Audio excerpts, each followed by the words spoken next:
Hey, what up, everybody?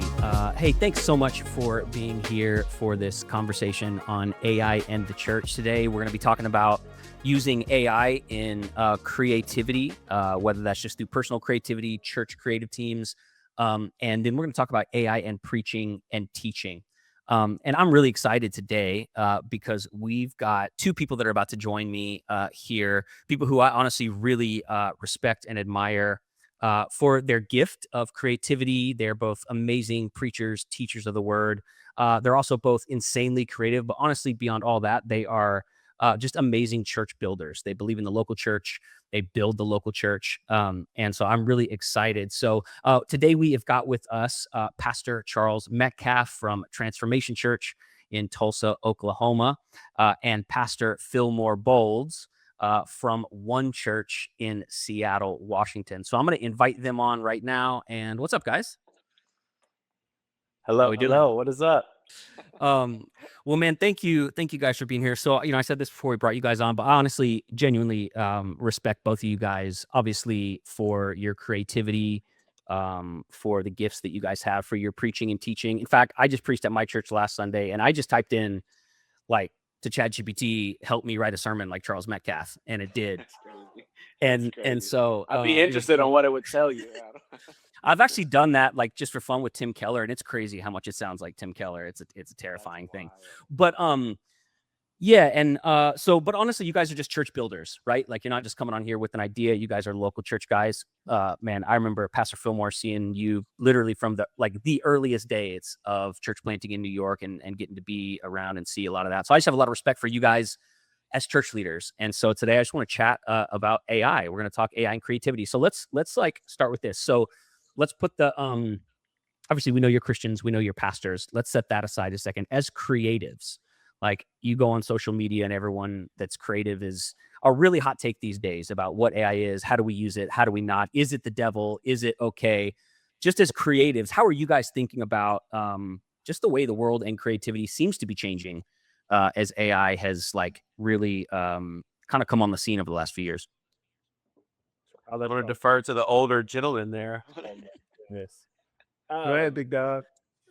Yeah, obviously, I think that one, if we are created in the image of God, then we should be people that are constantly creating. I always go back to Eden, that God placed humans in Eden. The Eden wasn't the whole world. The whole purpose there was for humans to take what God started and extend it to the ends of the earth. So God made trees, we make tables with the wood, right? So the idea that we are meant to create in partnership with God. So obviously that's our goal. And I think that comes from the soul of the person created in the image of God. AI doesn't have a soul, the humans have the soul. But when it comes to, and so that's maybe a question of beauty, that's maybe a question of function. But when it comes to church, right, so much of church is like building teams and output and marketing and systems and delegation and scaling, right? So I think when it comes to workflows, when it comes to creativity, when it comes to workflows and just helping push the function of the church or the mission of the church forward, AI definitely has a place. I'm not sure. Do you guys hear a static sound? Is that me or is that? I do hear that coming in and out a little bit. Yeah. Okay. Yeah. I'm not sure. Anyway, the point I'm trying to say is how we use it. We use it practically for practical things like workflows, admin. So for us, it's just an assistant. It's a tool. But when it comes to beauty, obviously, we don't outsource the design to AI because I don't think that's what it was created for. So concisely, I would say we use it for assisting creativity. We don't outsource our creativity to AI. I love that. Yeah, I think I share the same idea as Fillmore. I think a couple of caveats, which would be the hilarious take would be to get my wife on here and for her to tell you, because she's like a pure, I mean, Rosie, Abby Rose, okay, I call her Rosie, but she is like a painter. In high school was like throwing pottery, like full free people flower in the hair, has songs on SoundCloud playing a ukulele if you dig hard enough. So, you know, she's like meaning that there's like this purity of art. And like, I'm also in Good. the, I got to give all the caveats too. I'm like, we're the family that homeschools our kids. Like, we're very, so like, you're going to get a hot take on this side of the things. But I think, yeah, I think art is born from human experience, is the core of it. And I think it's pain and loss, it's hurt, it is depth, it is the emotional roller coaster that is life, and the oxygen that flows in our bodies and through our blood and in our soul. And so I think that's my core idea, is that like the most beautiful art moves your soul because it came from another soul that experienced something that words couldn't articulate, and something that only a certain color palette could capture, and only certain framing of a photo could capture. And so I think there's this um there's this deeper essence that makes art art. It's like why you walk in a museum and you don't even really know what's happening, but like people will stand there and stare at stuff. And I think that's this like beautiful, I mean, to Phil's point, like the image of God and being image bearers. So I think my core belief is like art is born out of human experience, pain and heartbreak and beauty and joy. And I think AI Good. can read all our stories about that, but it's never experienced that. Like, Yeah. so I think for me, it's like another funny idea that I have on it is like AI isn't really AI, meaning like it's just the fastest version of finding every version and re-putting it back together. You know what I'm saying? So I think there's a part of that that I hold true to art Yep. is like it's not a bunch, it's not the best version of all the poems in the world. It's the poem that came through my soul. And so I think if I said I randomly like to write poems about my wife because it's just a weird random thing. I'm a romantic. So if I put in like write a poem about 10 years and use the names Arlo and Luna, you know, like it could come out with something, but it's going to go find all good romantic poems. And but like it's not going to, I wrote one recently and I put 4,197 days later, we're playing a game. And that's like, that date is for, I looked up what was the first time we went and had Thai food. And I know the game we're referencing. Like, so there's a lot of soul in there that Abby understands, that expresses something. So I think that's my, as a creative, I'm very protective of it. Now, that being said, I think wisdom understands how something can make you better. And like, you know, I'm not afraid to grow and I'm not afraid to Yes. improve. So I think, you know what I'm saying? Like, I'm not afraid of like, if you touch ChatGPT, you're not, what, you know what I'm saying? Like, Yeah, yeah. I think we can have a separate conversation about, I think where it gets fishy for me is credit in awards and uh presenting it as your own. That's a very like, we can talk about that maybe. But I think I'm the guy homeschooling his kids, married to a painter and a sculptor. That's like, I don't know, man. Like me personally, I love it as like an addition to, but I think the most beautiful art is born out of the soul of our Yeah. experience. Because I think there's a difference between art and marketing. And I think so Yeah. church, the lines are so drawn. So there's a lot of overlap between those two in the Yeah. church. Really, if anyone's listening to this, it kind of comes down to what your role is, but also what you value. So if you just value marketing to your church, or if you just value giving information that will make them aware of whatever their quote unquote next step is, okay, then maybe you can lean more higher into using AI to put in a Absolutely. But if you are someone that values human creativity, I would argue that maybe you don't put so much time and investment into AI when it comes to what you are creating. Maybe you put that same investment into a creative director, because creative director has that soul, you know. So that's what we did practically.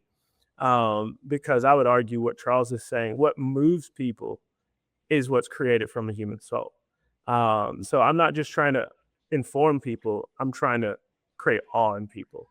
And I think that's ultimately the tension. But as Charles is saying, it is a tension. I think it's a tension. I don't know if this is Paul Scanlon, but it's not a problem to solve, it's a tension to manage.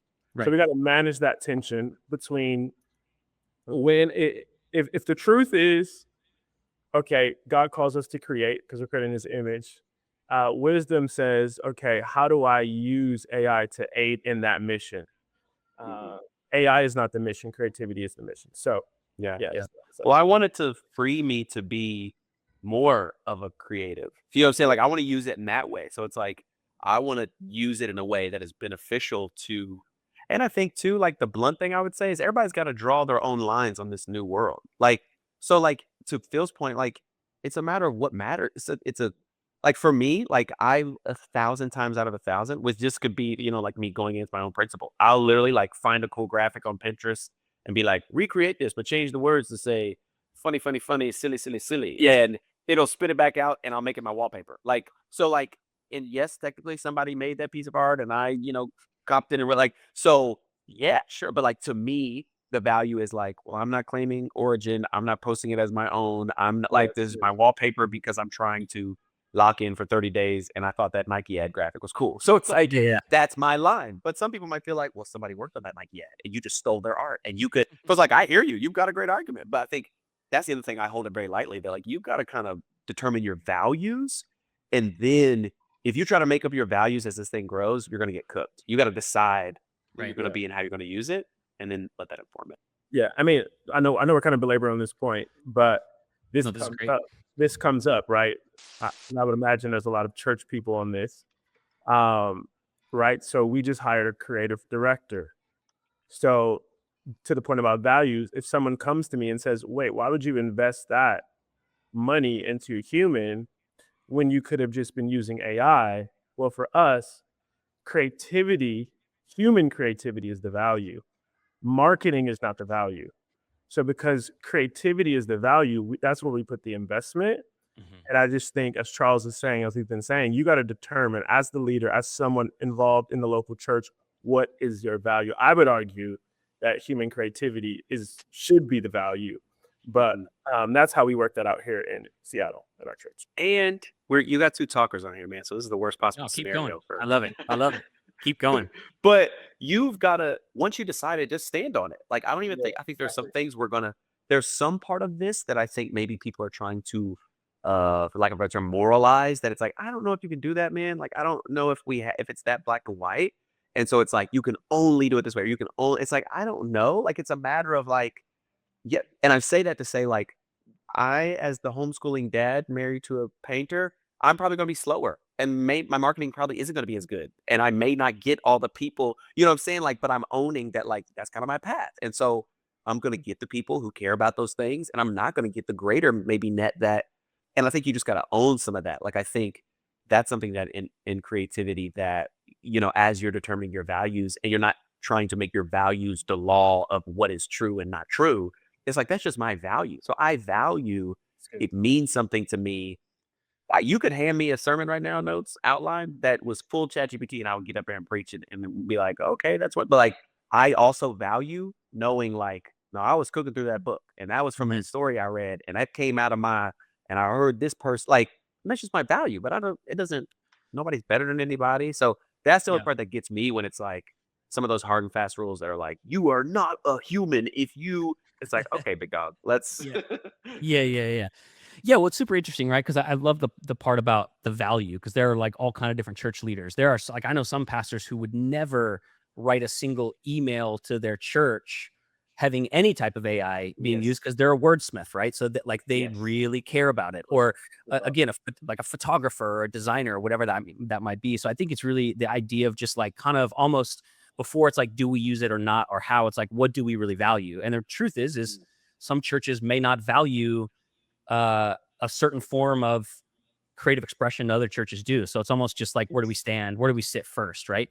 How do you guys, so, obviously, so like, I guess practically, Phil, like watching you build church for so many years, and Charles, like you guys have been in environments that valued creativity, right? Yep. Like it's always been a part of what you've done, both digitally and in person, in the way that you do church. So when it comes to that, how do you balance, like, you guys have been a part of like fast growing churches, which means that there's never enough resources to do all the stuff that you want to do, which means you're always looking for efficiency. And I think that's a lot of what pastors are struggling with now is like, man, I want to be more efficient.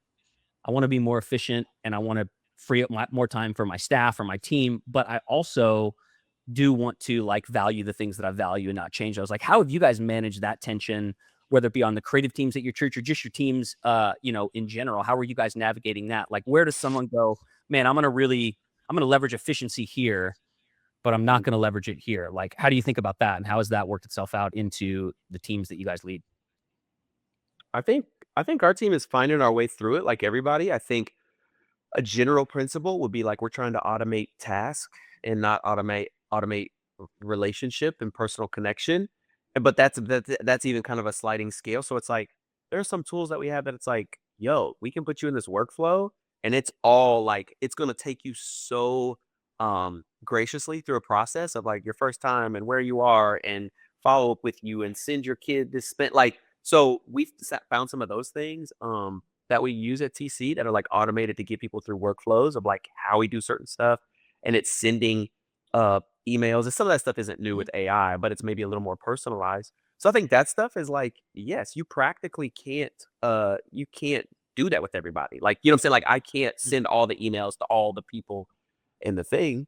But I think another thing is we like to partner it with a human. So like for us, like our first time guest process, I know I couldn't tell you the intricacies of it. Of drum my team, Emily, she's a killer. She could tell you, but there are parts of it that we have like a workflow set up. But then also we have a pastoral care team that's all like OGs who have been following Jesus for 50 years.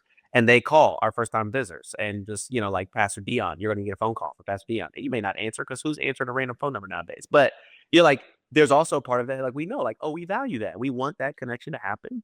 But also we can't do that for everybody. So here's this system. So I think from Phil spoke to this earlier, but I think a lot of the system stuff, if it makes you care for people better and makes people feel more seen, why wouldn't I do that? Like, you know what I'm saying? It's like, well, I personally called 10 people. It's like, well, your church is, you know, 180. What if you could connect with them in a way with a real message that you did send? You know, like, so again, I think a lot of this could go back to that value part, but I think practically on the logistical side, that's the way to using it. And then the creative side, I think all of our creatives are kind of finding their way. I think the big thing I think I would say to a leader right now is I think it's a beautiful space to have open conversation because obviously the pastor's got a vision and all our leaders have a vision. Pastor Michael at TC has an amazing vision and we're building that of like how we utilize AI and stuff.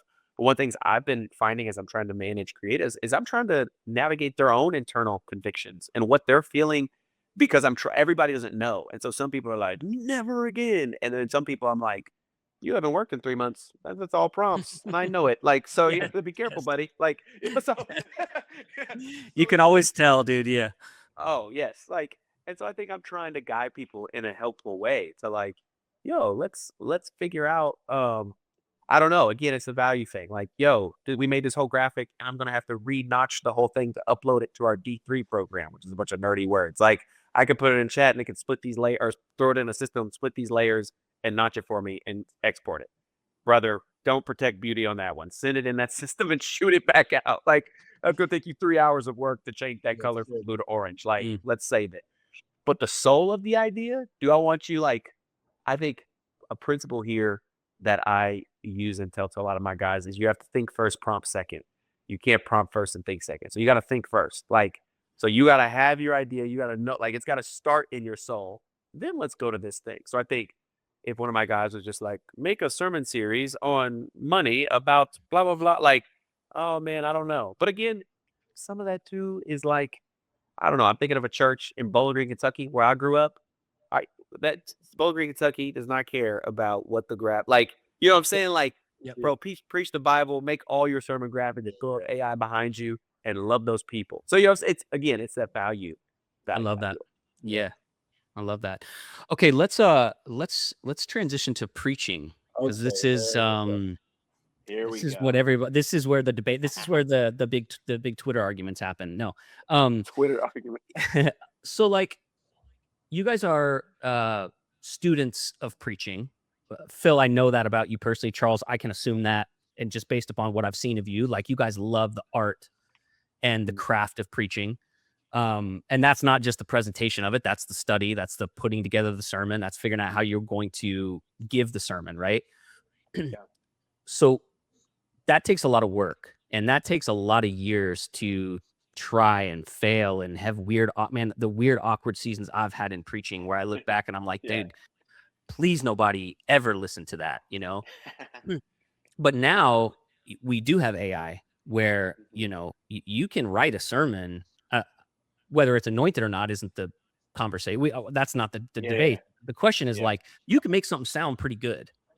So Absolutely. like when it comes to that, you guys don't just preach every week because it's what you do. It's something that you really love and care about. How are you thinking about AI? Are you using it at all?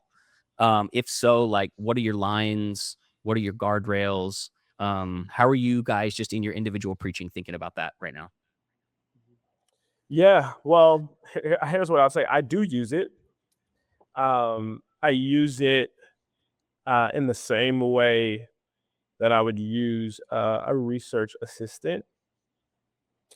Uh, so my process would be different than Charles probably because I write. So I write manuscript. Charles is so gifted and talented. He needs to go up there with a napkin, 3 points, and just preach the best sermon you've ever heard.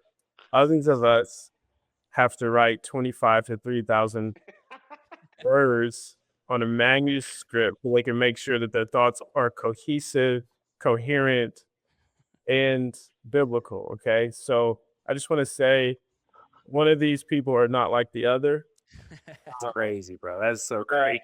But yeah, so yeah, I mean, I use it as an assistant. So my process is I'm just talking through my process and then I'll tell you where AI comes in without Right. trying to be too Great. long. Is that okay? Love it. Do it. Love Okay, it. so I'm doing observational work. So I'm starting with the text, all observational work. I'm reading the text, observational, making my own notes. How does this apply to me? I'm trying to repent, do all the stuff. Um, and then I'm asking, okay, what did it mean to the original audience? But before I do that, like I said, I'm doing my observational work. Now, from the original audience kind of question, that may be where AI comes in, but I already know the sources that I wanted to pull from. So that's the key thing. If you don't know the sources, then that's where you're going to get into trouble. Because if you put garbage in, you're going to get garbage out. So really a lot of this is about the human that's using it and not the tool itself. So I know what church fathers I wanted to pull from. I know what reformers I wanted to pull from. Uh, uh, I know what et cetera that I needed to pull from.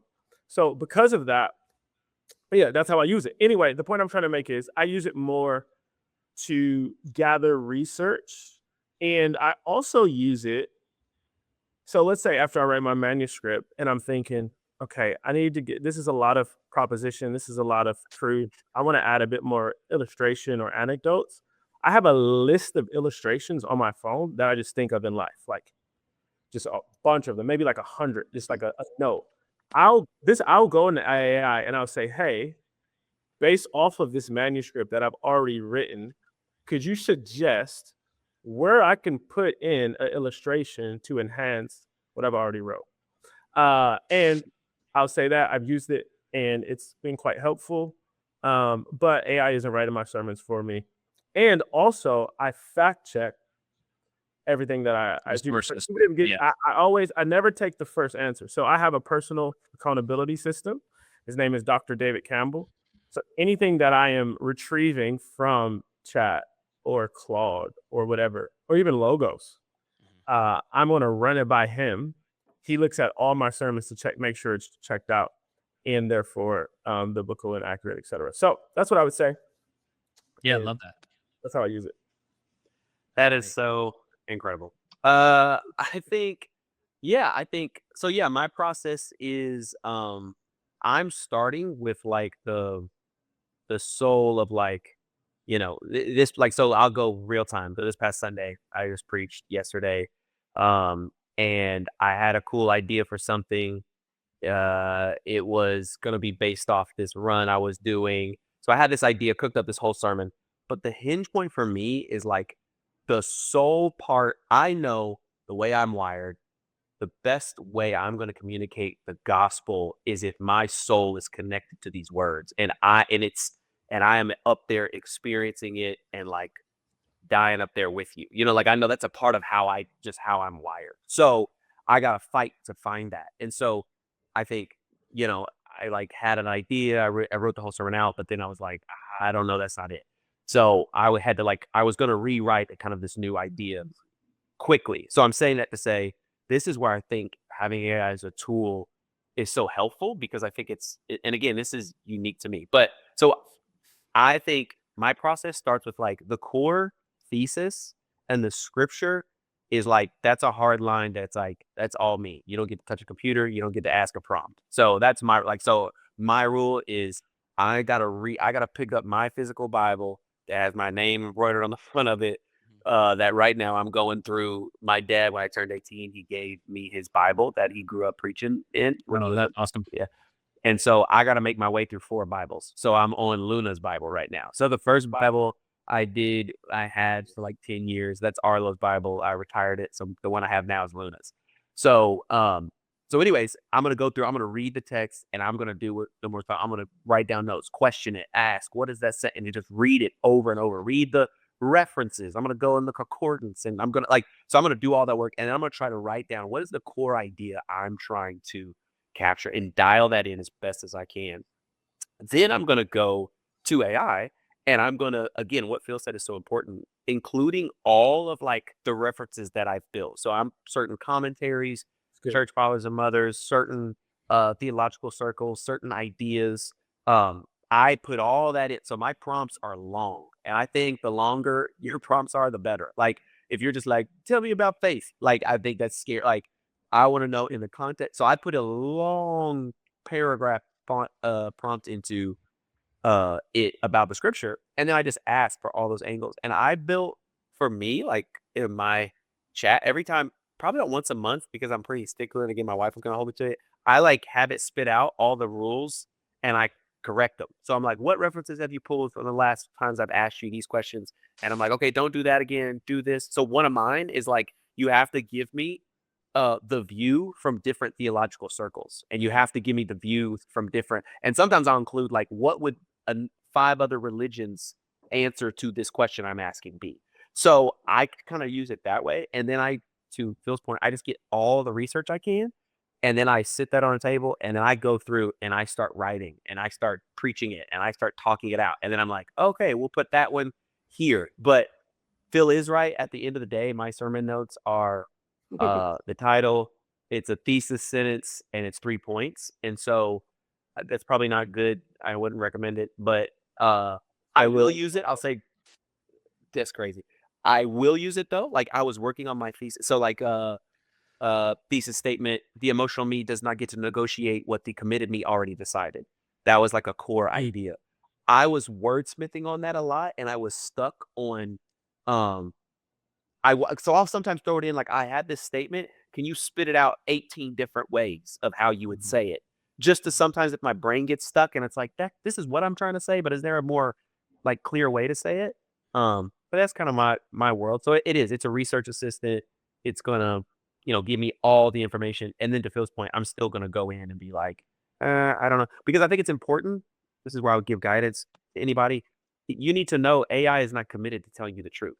So like, it has no loyalty to tell you what's true because you can build your algorithm to give you a completely different answer than somebody else based on, because it's just going to the internet and get whatever you want to find. So I think that's a value for me. So that's why I have it kind of build counter arguments and stuff. So I'm checking stuff, but I think the counter argument thing is really important. And to reiterate, to maybe synthesize, it's meant to accelerate research, not outsource thinking. So I have to be the one that brings the thinking to the platform, chat, Claude, etc. Mm-hmm. But so after I come up with my big idea, kind of my thesis, my proposition based off of the text, one of my principles, and this is just a preaching thing for any preachers on here, one of my principles is, okay, Romans 12:2 says, don't be conformed to the patterns of the world. So the assumption is that it's very easy for us to be conformed to the patterns of the world. So whatever the truth is telling us to do, think, feel, or believe, there's going to be a pattern of the world that is contradictory to whatever that said truth is. So based on my specific context, which is Seattle right now, whatever the specific text is, I'll ask it this. What would a liberal arts major at University of Washington think about this? how would they push back on this? What would they push back? What Very would they good. say? Why would they think it's oppressive? I'll use some of the pop words. Why would they think it's oppressive? Why would they think it's etc. And then that just helps me because then Mm. what is that? I can bring that now. That's the tension. Hey, here's what the tension is. Here's how you struggle to believe that. But that's just research. I would have read that, but so it's accelerating my research. That I'm not saying now put it into I'm putting it in there myself. I'm writing it in there. I'm weaving it in there. But I just want to know, okay, hey, what are they thinking? Obviously, some might argue, well, why don't you just have a conversation with those people? Well, that's the tension, right? Like I Yeah. got a whole kid now. I got a staff. No, I can't be having coffees with every college student every single week. Mhm. So that's the tension. It's a tension to man. It's not a problem to solve.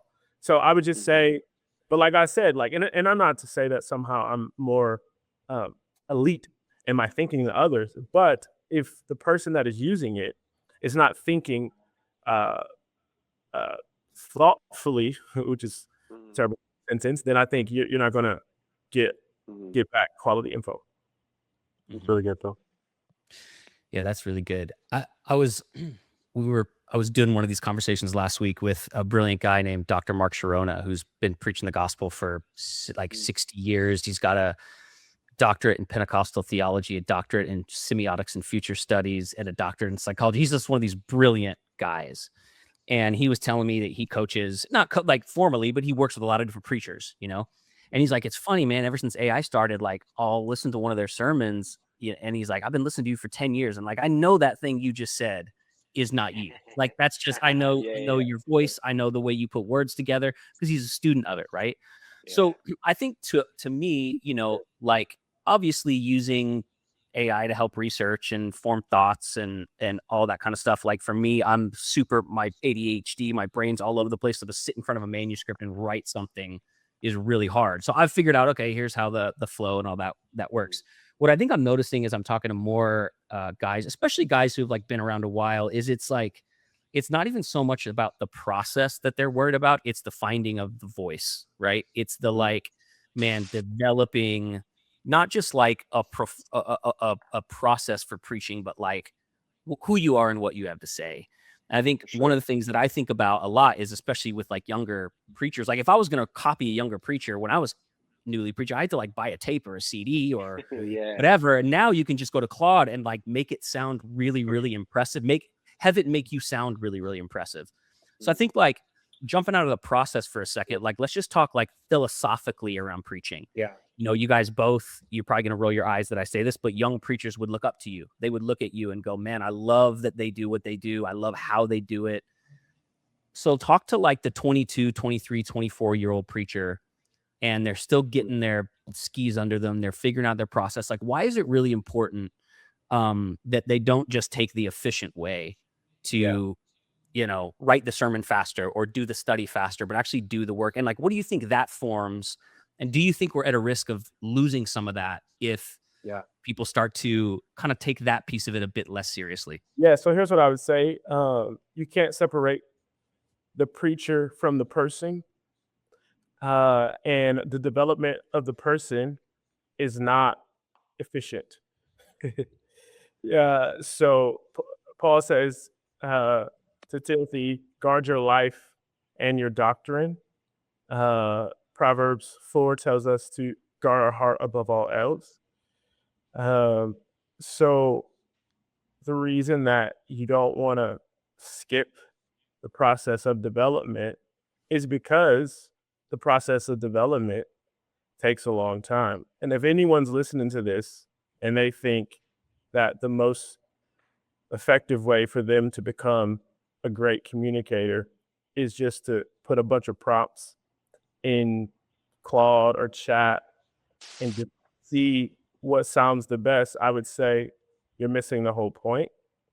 Because God's not just anointing what someone says, the anointing is on the person.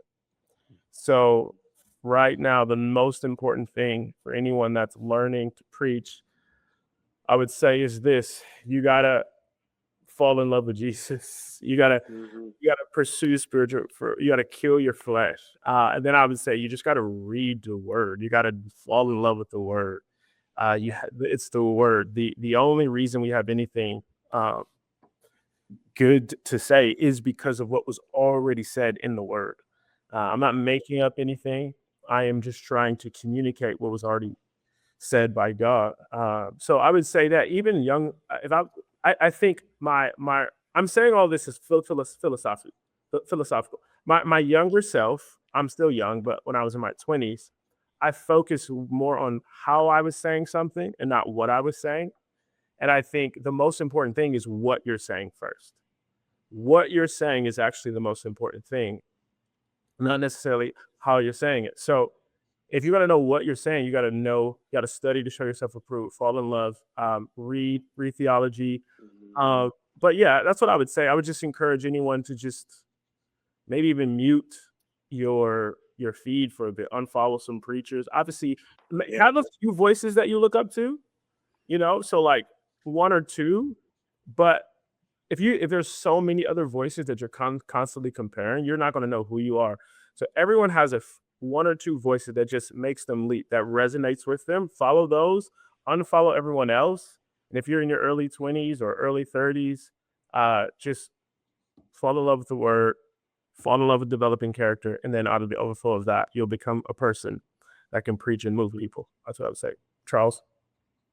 That's so good, Phil. I think me and Phil share this. We're in a group text. We're talking about preaching all the time. And I'll say this to set up my point, not because I'm special. This is just more so a story of a really, really good friend. But yesterday I got done preaching. My friend, we went to eat, and it was one of the kindest things he could have said. He was like, "Man, I loved your story." He was sat in both services. He's like, "I loved it. That was so good." And he's like the kindest, most encouraging guy. And he said, "I loved it because I can tell you're up there loving what you do. Like you're having so much fun." And I think that's my core question to young preachers, like, do you love this? Like, you know what I'm saying? Like, let's go just pure, like, are you obsessed with this man that we're talking about? Are you obsessed with what he said? Are you obsessed with the people in the room that this is all you got and this might be all they got? Because the phraseology I would use is mastery requires understanding. So just because you can get an answer doesn't mean you understand. So I can I can ask Chad a question and say, "Tell me how an engine works." And it'll be like, "Yeah, it's going to combust and the pistons and spark plugs." But I don't understand. Like I can't take it apart, put it back together. And if I want to be a master, I got to understand what's happening. So I'm getting up on that stage and I want to know the implications of this scripture and why. Like I want to know what I'm doing. I don't. There's an idea of subconscious competence and conscious competence.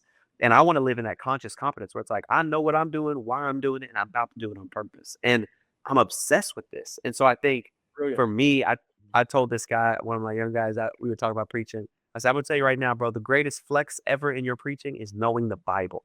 Like when I see a guy get up there and he's like, that also reminds me of this scripture and blah, blah, blah, like, and they're ripping scripture. It's like, you got to get that honest.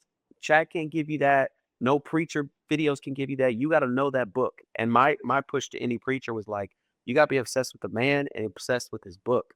And out of that, it's a beautiful thing to use all these tools. But I think, and it's again, it's the value. Like it's not better, it's not different. It's like there are some fashion brands that it's like all their clothes are handmade, blah, blah, blah, blah, blah. And some people value that because it's like, man, I know the guy and it. I have a friend who runs a brand. He gave me this bag and he was like, he named the guy who knit the leather art, like the leather strap. He was like, that's so and so in New York that worked on that. And it's like that's what he cares about. Other people are like, I got this bag, it's tote, I don't know who made it, it's whatever. So it's a part of the value. But I think for me, the way I would guide any young preacher, bro, become obsessed with Jesus, become obsessed with the Bible, know the Bible will be the greatest flex on any rhyming or scheme or setup Perfect or story. alliteration. Yeah. Bro, get out of here. If you know the book, that's the trump card. Like know the book, know the man. And then I'm obsessed with this. So I want to get it, the honest way. And I want to learn it the hard. And to Phil's point, last thing I'll say on that is I chose a while back. Like I got 3 people I'm listening to, and one of them's on this call. And and that's not because of anything. It's just like I want to protect that. And so I think for that, I think right now, when maybe people got a little harder, like you had to dig.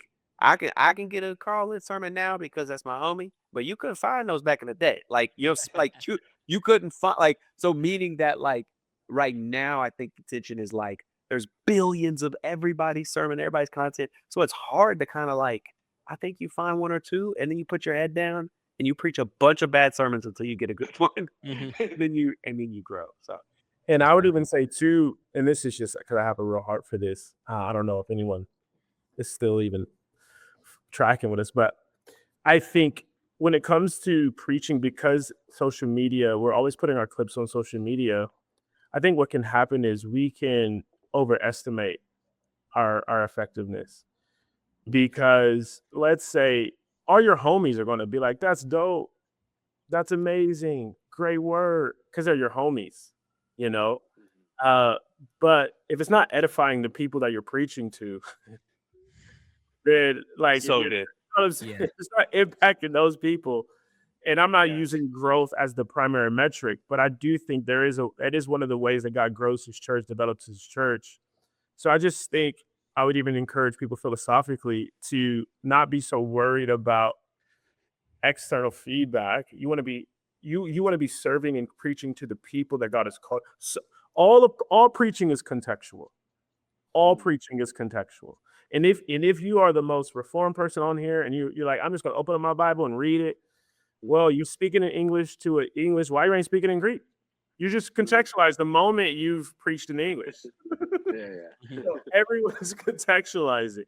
So you got to make sure that you do the work of preaching to the people that God has put in front of you, no matter if that garners applause from the people that are your social media.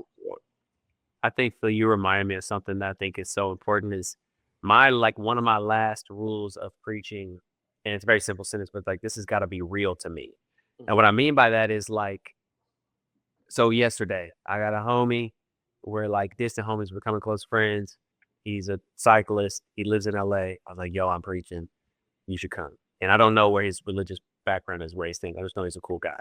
When I'm up there, I'm saying that to say it's very easy. A long time ago, I was on a podcast. A guy, older guy, he asked me, what advice would you give to every preacher and pastor?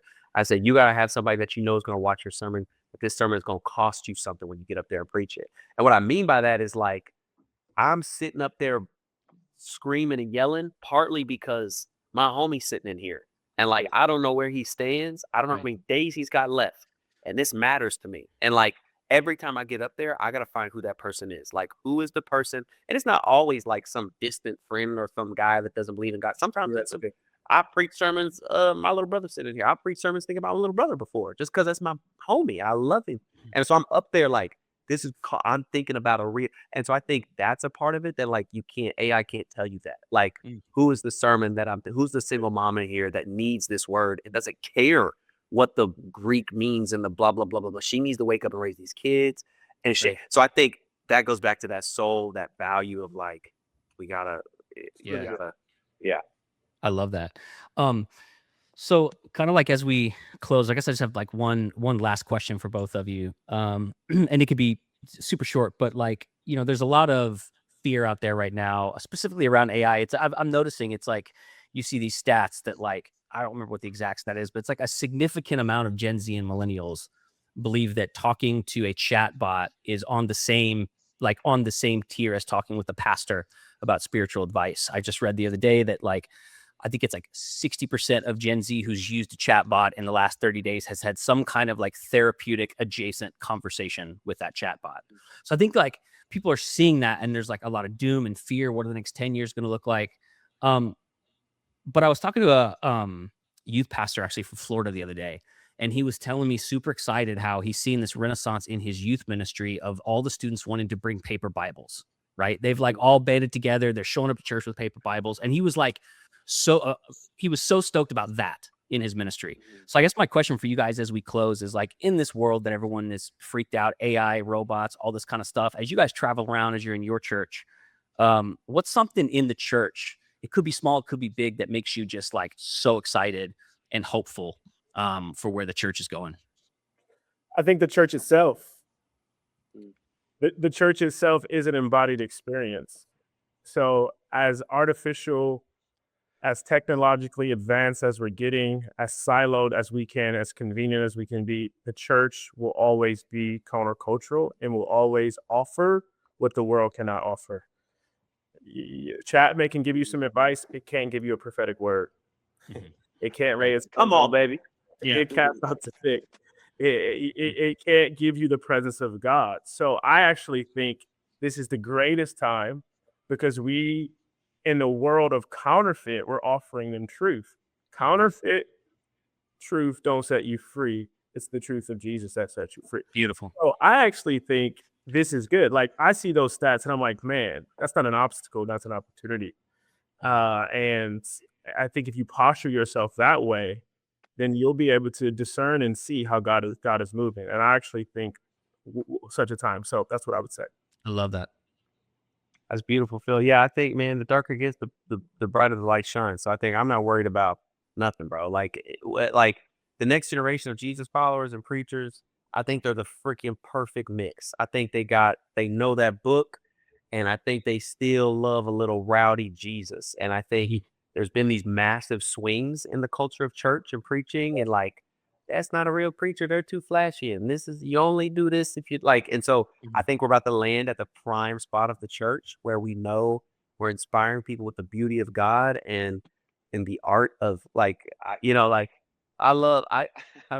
only would say this to friends, but now all these people are here are our friends. But it's like, I grew up with some dramatic preachers, and I like a little bit of drama in my preaching. Like, you up there, just like, and I'm just like, yeah, bro, this is what we're doing. So all that to say, I think it excites me, to Phil's point, the church, but especially this next birthing of the church and what's happening right now. I think it's beautiful. I think there are people who love the word, and they care about saying it in a way that matters.